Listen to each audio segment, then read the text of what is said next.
محترم بزرگوں اور میرے ساتھیوں اور باہر سے تشریف لائے ہوئے مہمان،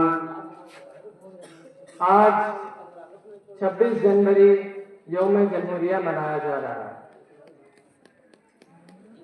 جس پہ میں کچھ چند باتیں بولوں گا، زیادہ وقت نہیں ہے کہ محفل بھی روئے گی اور ہر دل بھی روئے گا، محفل بھی روئے گی ہر دل بھی روئے گا، ڈوبے گی میری کشتی تو عاصم بھی روئے گا، اتنا پیار بھر دوں گا اس ہندوستان کی مٹی میں، میرے مرنے کے بعد عاصف تو کیا میرا قاتل بھی روئے گا۔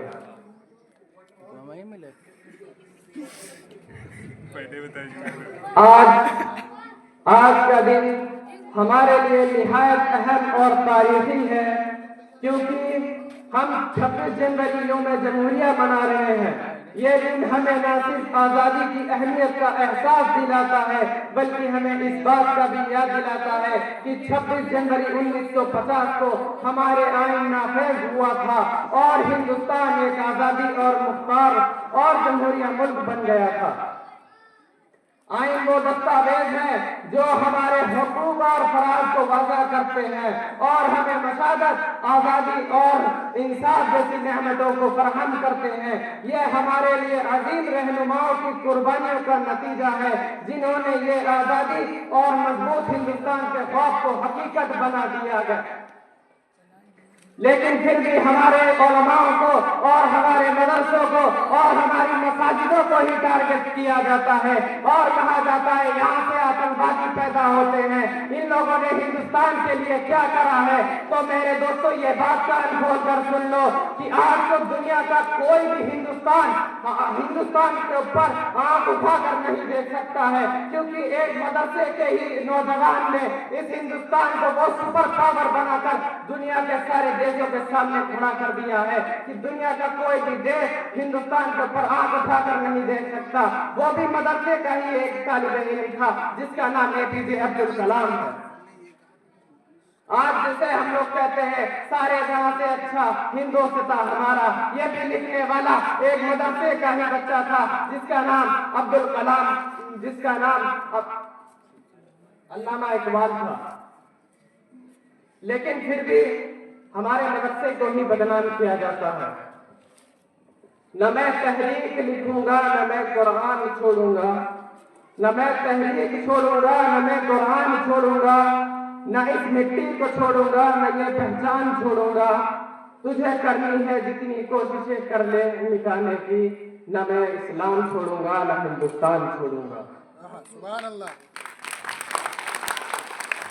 اور میرے ساتھیوں، آج کو ہر کوئی ہر کسی کے بارے میں جانتا ہے، لیکن ایک ہمارے مسلمان، ایک وہ بھی نوجوان ہے جن کے بارے میں آج کوئی بھی نہیں جانتا، وہ بھی ایک مجاہد اسلام ہے جن کا نام ابو عبد الغفار خان ہے، جن کا جنم 1889 میں ہوا تھا اور جن کا ندھن 20 جنوری 1988 کو ہوا تھا، جن کے بارے میں کسی کو بھی نہیں پتا ہے۔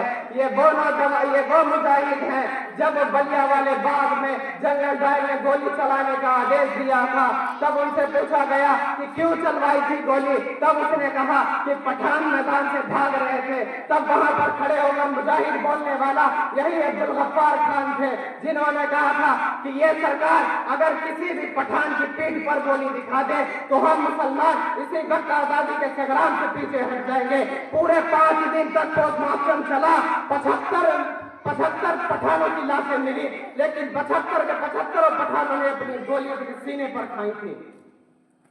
یہ ہمارے مسلمانوں کا اتہاس ہے۔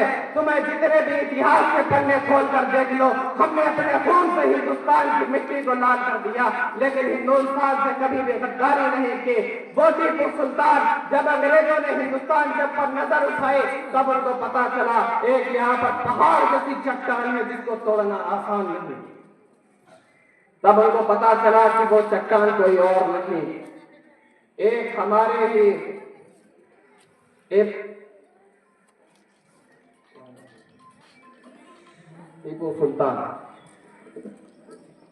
جب پتا چلا کہ ٹیپو سلطان جیسی ایک شخصیت یہاں پر ہے جو پہاڑ جیسی چٹان بن کے ہمارے سامنے کھڑی ہے اور اس چٹان کو توڑنا آسان نہیں، تب انہوں نے غداری سے ان کو لالچ بھی دی، ان کو پیسہ دیا، سونا دیا، ہیرے جواہرات دیے اور کہا کہ تم ہندوستان چھوڑ کر چلے جاؤ. لیکن ٹیپو سلطان کا جواب یہی تھا، تم مجھ کو کاٹ کر یہیں پر بہا دو، تم مجھ کو اسی سرزمین کے اندر دفنا دو، لیکن میں ہندوستان سے غداری نہیں کرنے والا.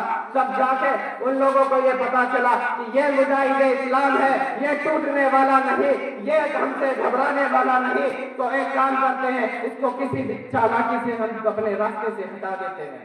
چالاکی کر کے جب ہمارے ٹیپو سلطان کو شہید کر دیا گیا، جب وہ دنیا سے رخصت ہو رہے تھے، تب انگریز بولتا ہے اپنے سپاہی سے جا کر دیکھو کہیں یہ زندہ تو نہیں ہے، اگر زندہ ہو کر کھڑا ہو گیا تو ہماری نیندوں کو حرام کر دے گا. تب اس کے سپاہی جا کر 2-4 بار دیکھتے ہیں، تب کہتے ہیں کہ سردار یہ تو دنیا سے رخصت ہو چکے ہیں.